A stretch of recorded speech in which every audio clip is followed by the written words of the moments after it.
How would you describe or introduce Hubbardston to someone who's never heard of Hubbardston before? One big family. Yeah. Always willing to help each other out. All nice and friendly people. Always have everybody's back. Yep. A beautiful small town, really nice and relaxing and personable. Somebody hurts, everybody hurts.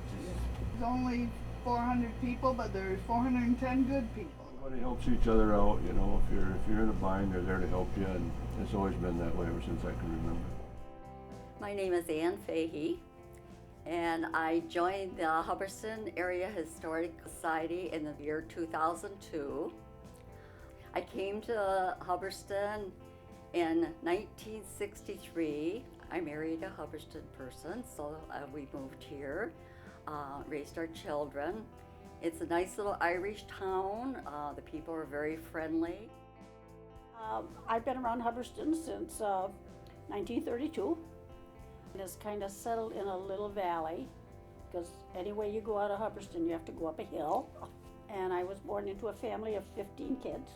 Anyway, so yeah, I went to church here, went to school here. My ancestors were English that moved here before Hubbardston was settled. Hubbardston itself was settled by the Irish, mostly. When I was a kid, I didn't get to Hubbardston, except to church, because we lived on a farm, and so it was a farming community all around it. And the lumber companies started here.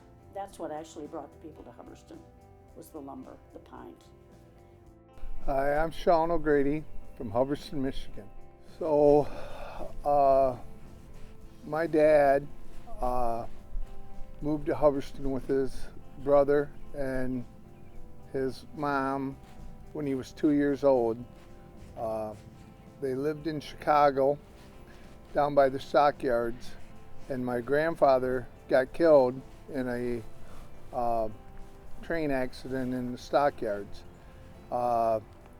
Shortly after that, the St. Valentine's Massacre happened down the street, and Grandma used to say that she could hear the gunshots from that. And she said Chicago's no place to raise two young boys without a father. So she'd heard about this little Irish town and packed up all her belongings and moved to Hubbardston. The story is she walked into the store and asked if there was any place she could stay, and they said, well, there's a vacant building across the street. You could clean a couple rooms up in the building and stay there until you could find a place. She ended up finding a house to rent. She cleaned houses. She ended up working at the grocery store in Hubbardston. Years later, she married the owner, my step-grandfather, C. Ray Cowman. My dad took over the store and until 1982 when he passed. Our store had burnt down in '79, and we switched from a general merchandise store to a grocery store. That, I don't know, was the best decision. The store is still open. It's not in our family anymore, but there's a lot of childhood memories from the general merchandise store. I'm Rob Orr. That's always been my dream to have my own store. I've been in the business all my life.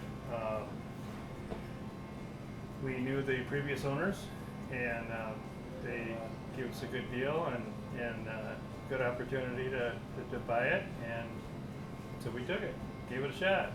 Yeah, try us out. You know, it's we've got great meats and great brats, and we do our smoking Saturdays where we smoke meat. It's a beautiful little town, and they need to come and see it and check out the oldest bar, and then go up to the Legion and check out the big view. So, What's your favorite landmark in town, like building or place? I think it's the church. I do. It's beautiful. I'm Haley McMillan.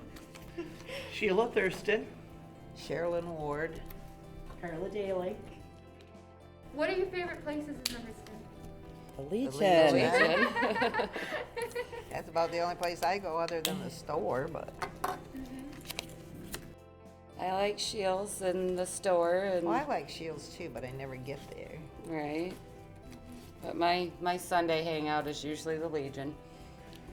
Legion's for the veterans and their families, and for them that served in the wars or during the wartime. How many members you got? I think we're close to over 100 for the auxiliary. I think the men are almost at 100 with the Legionnaires. I'm not sure about the sales and the riders, but all of them are up there. I forgot your name. What's your name? Robert McMillan, Robert Leo McMillan. Grew up in Hubbardston. Where'd they end up working? Well, when I graduated from high school, Memorial Weekend, Jack McGinn was here for the parade, and I talked to him. He was the superintendent of the final assembly, and asked him about a job, and he said, come on down, and I went to work that week. Then I was drafted. How has the Hubbardston changed from years ago to today? Oh my God. I don't really know, I guess. I don't think it's changed a whole bunch. If somebody's never been to Hubbardston, what would you tell them makes Hubbardston special? What would you tell them makes Hubbardston special? Yeah. Everybody that lives there, they was all wonderful people. Yes, they were.